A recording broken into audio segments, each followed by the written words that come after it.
दुष्ट सर्प और कौवे की कहानी। एक जंगल में एक बहुत पुराना बरगद का पेड़ था। उस पेड़ पर घोंसला बनाकर एक कौवा कौवी का जोड़ा रहता था। उसी पेड़ के खोखले के तने में कहीं से आकर एक दुष्ट सर्प रहने लगा। हर वर्ष मौसम आने पर कौवी घोंसले में अंडे देना और दुष्ट सर्प मौका पाकर उसके घोंसले में जाकर अंडे खा जाता। एक बार जब कौवा व कौवी जल्दी भोजन पाकर शीघ्र ही लौट आए तो उन्होंने उस दुष्ट सर्प को अपने घोंसले में रखे अंडों पर झपटते देखा। अंडे खाकर सर्प चला गया। कौवे ने कौवी को ढाढ़स बंधाया, प्रिय हिम्मत रखो, अब हमें शत्रु का पता चल गया है, कुछ उपाय भी सोच लेंगे। कौवे ने काफी सोचा विचारा और पहले वाले घोंसले को छोड़ उसने काफी ऊपर टहनी पर घोंसला बनाया और कौवी से कहा, यहाँ हमारे अंडे सुरक्षित रहेंगे।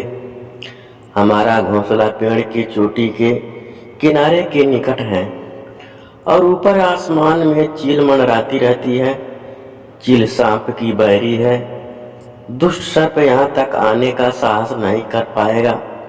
कौवे की बात मानकर कौवे ने नए घोंसले में अंडे दिए, जिसमें अंडे सुरक्षित रहे और उसमें से बच्चे भी निकल आए। उधर सर्प ने उनका घोंसला खाली देखकर यह समझा कि उसके डर से कौवा कौवी शायद यहाँ से चले गए हैं, पर दुष्ट सर्प टोल लेता रहता था। उसने देखा कि कौवा कौवी उसी पेड़ से उड़ते हैं और लौटते भी वही हैं। उसे यह समझते देर नहीं लगी कि उन्होंने नया घोंसला इसी पेड़ पर ऊपर बना रखा है। एक दिन सर्प खो से निकल आया और उसने कौवा का नया घोंसला खोद लिया। घोंसले में कौवा दंपत्ति के 3 नवजात शिशु थे।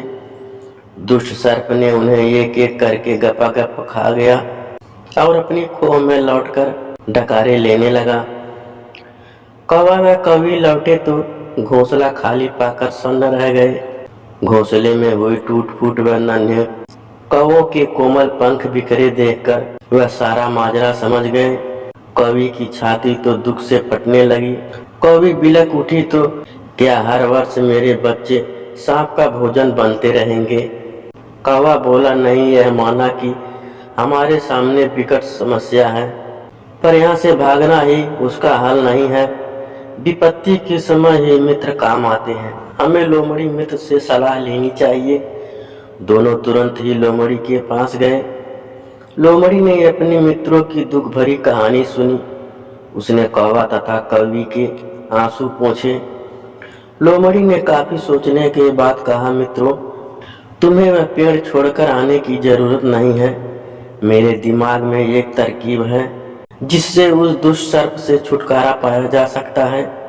लोमड़ी ने अपने चतुर दिमाग से लोमड़ी की तरकीब सुनकर कौवा कौवी खुशी से उछल पड़े। उन्होंने लोमड़ी को धन्यवाद दिया और अपने घर लौट आए। अगले ही दिन योजना अमल में लानी थी। उसी वन में बहुत बड़ा सरोवर था। उसमें कमल और नरगिस के फूल खिले रहते थे। हर मंगलवार को उस प्रदेश की राजकुमारी अपनी सहेली के साथ वहां जल क्रीड़ा करने आती थी। उसके पास अंगरक्षक तथा सैनिक भी आते थे। इस बार राजकुमारी आई और सरोवर में स्नान करने जल में उतरी तो योजना के अनुसार कौवा उड़ता हुआ वहां आया। उसने सरोवर तट पर राजकुमारी तथा उसकी सहेलियों द्वारा उतार कर रखे गए कपड़ों व आभूषणों पर नजर डाली। कपड़े के ऊपर राजकुमारी का प्रिय हीरे व मोतियों का विलक्षण हार रखा था। कौवे ने राजकुमारी तथा सहेलियों का ध्यान अपनी ओर आकर्षित करने के लिए कांव कांव का शोर मचाया।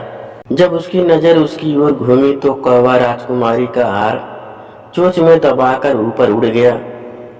सभी सहेलियां चीखी, देखो देखो, वह राजकुमारी का हार उठाकर ले जा रहा है। सैनिकों ने ऊपर देखा तो सचमुच यह कौवा धीरे धीरे उड़ता जा रहा था। सैनिक उसी दिशा में दौड़ने लगे। कौवा सैनिकों को अपने पीछे लगाकर धीरे धीरे उड़ता हुआ उसी पेड़ की ओर आया। जब सैनिक कुछ ही दूर रह गए तो कौवे ने राजकुमारी का हार इस प्रकार गिराया कि वह सांप वाले खोह के भीतर जा गिरा। सैनिक दौड़कर खोह के पास पहुंचे। उनके सरदार ने खोह के भीतर झांका। उसने वहां हार और उसके पास में ही एक काले सर्प को कुंडली मारे देखा। वह चिल्लाया, पीछे हटो, अंदर एक नाग है। सरदार ने खोह के भीतर भाला मारा।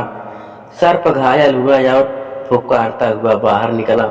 जैसे ही वह बाहर आया, सैनिकों ने भाला से उसके टुकड़े टुकड़े कर डाले। सीख सूझबूझ का उपयोग कर हम बड़ी से बड़ी ताकतवर दुश्मन को हरा सकते हैं। बुद्धि का उपयोग करके हर संकट का हल निकाला जा सकता है।